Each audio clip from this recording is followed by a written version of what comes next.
തൊടുപുഴ ജില്ലാ ആശുപത്രിയിലെ ചികിത്സാ പിഴവും ഡോക്ടറുടെ അവഗണനയും മൂലം ഗൃഹനാഥന്റെ ജീവൻ നഷ്ടപ്പെട്ടതായി കുടുംബത്തിന്റെ ആരോപണം.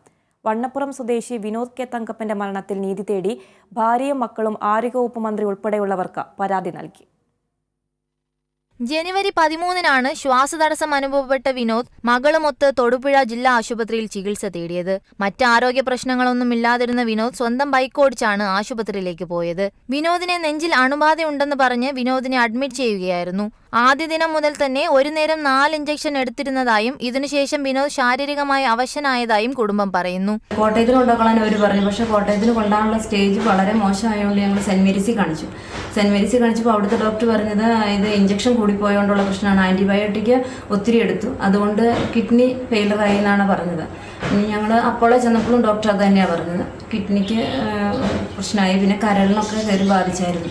ഇത്രയും പ്രശ്നമായത് ഞങ്ങൾക്ക് ശരിക്കും തൊടുപുഴ ഗവൺമെന്റ് ആശുപത്രിയിൽ നല്ല പറ്റിയ പിഴവുകളാണ്. 5 ദിവസം കഴിഞ്ഞപ്പോൾ വിനോദ് രക്തം ഛർദ്ദിക്കുവാൻ തുടങ്ങി. ഇക്കാര്യം ആശുപത്രി അധികൃതരെ അറിയിച്ചെങ്കിലും അവഗണിക്കുകയാണ് ചെയ്തത്. ഇൻഹേലർ ഉൾപ്പെടെയുള്ള ഉപകരണങ്ങൾ ആവശ്യപ്പെട്ടപ്പോൾ ധിക്കാരപരമായി പെരുമാറിയെന്നും ആരോപണമുണ്ട്. ശ്വാസമുട്ടൊക്കെ കൂടുതലാന്ന് പറഞ്ഞിട്ടും അവർ ഡോക്ടറിനെ വിളിച്ച് ചോദിക്കുകയോ ഒന്നും ചെയ്തില്ല. പനി കൂടുതലാന്ന് പറഞ്ഞ് ചെന്ന് കഴിഞ്ഞപ്പോൾ നഴ്സുമാർ ഒരു പാരസെറ്റാമോൾ തന്നു.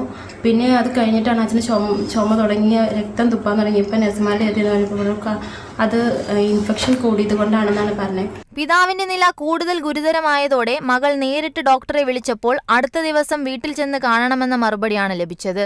10 ദിവസം കഴിഞ്ഞപ്പോഴേക്കും വയറ്റിൽ വെള്ളം കെട്ടി വിനോദ് അത്യാസന്ന നിലയിലായി. ഇതോടെ മറ്റൊരു ആശുപത്രിയിലേക്ക് മാറ്റി.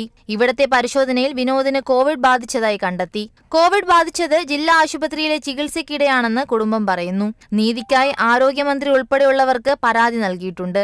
വാടക വീട്ടിൽ കഴിയുന്ന അമ്മയും 2 പെൺകുട്ടികളും അടങ്ങുന്ന കുടുംബം ഇപ്പോൾ ദുരിതത്തിലാണ്. പെൺമക്കൾ വീടുകളിൽ ദിനപത്രമിട്ടാണ് കുടുംബം മുന്നോട്ടു പോകുന്നത്. Kerala vision news, Idukki.